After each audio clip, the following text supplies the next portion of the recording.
Kalayaan ang pinagkaloob sa atin ng mga bayaning nagbuwis ng buhay para ipaglaban ito. Sana umanuwag itong abusuhin at gamitin ito sa tamang gawain. Para sa Primera Balita, Mike Sabado. Isusulong ngayon sa Senado ang pagdaragdag ng isa pang sinag sa araw na nasa ating watawat. Maliban sa 8 probinsya na sumasagisag sa 8 sinag ng araw, idadagdag na ang mga Pilipinong Muslim. Primera Balita ni Peha Lagaw. Inihain ni Senator Mongbong Revilla Jr. ang Senate Bill 2691 na layong amendahan ang Republic Act 8491, ang Flag Heraldic Code of the Philippines. Nakasaad sa ilalim ng panukala ni Revilla ang pagdaragdag ng isang sinag sa orihinal na 8 sinag ng Gintong Araw sa pambansang watawat bilang simbolo ng mga Pilipinong Muslim na lumaban kontra sa pananakop ng mga Kastila. Bagay na ikinatuwa ng mga kapuso natin mga Muslim sa lungsod ng Dagupan. Oo, di mas maganda para may kapayapaan, sama-sama. Ano naman ang opinyon dito ng ilang mga Dagupenyo? Kasi po siguro nakakatulong din po sila sa bansa natin. At may naiambag. At may naiambag sila. Ito talaga yun na. Papalitan mo pa. Original na bandera yun na. Tapos datagdagan mo. Hindi Ayaw po. Sa kasalukuyang watawat ng Pilipinas, ito ay mayroong 8 sinag ng araw na sumasagisag sa 8 pangunahing probinsya na nag-alsa laban sa mga Kastila.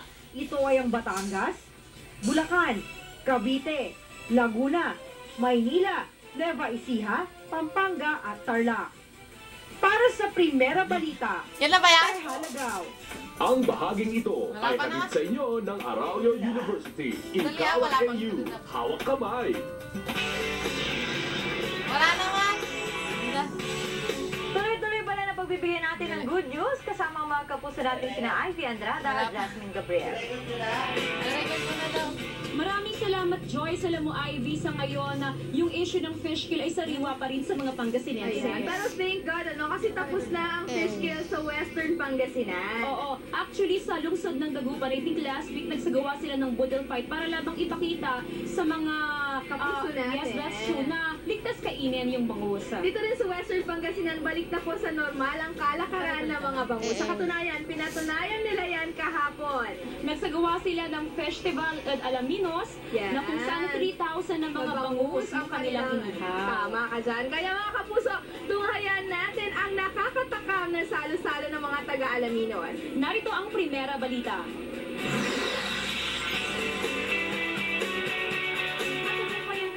Ang Festival de Alaminos na laing maipakita sa publiko na ligtas kainin ng mga bangus ng lungsod. Dinaluhan ito ng mga turista, NGO at mga empleyado ng city government.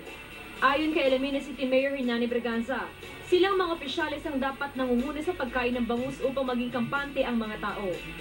At hindi pa kami nagkakaroon ng fish kill dito po sa aming lugar. Ganun din, wala rin. At hindi pa rin kami nagkakaroon ng red tide dito po sa aming bayan. At kami nagpapasalamat dahil kahit paano po yumayaman ho yung aming karagatan. Dahil sa pagpapigil po namin ng mga illegal na gawain doon. Umabot sa halos 3,000 mga bangus ang sabay-sabay inihaw. At matapos ang ilang minuto, nilantakan na ng mga Alaminians ang bangus Alaminos. Ito yung tinatawag na promotion kasi dito sa Alaminos, wala talagang yung tinatawag nila na fish kill o yung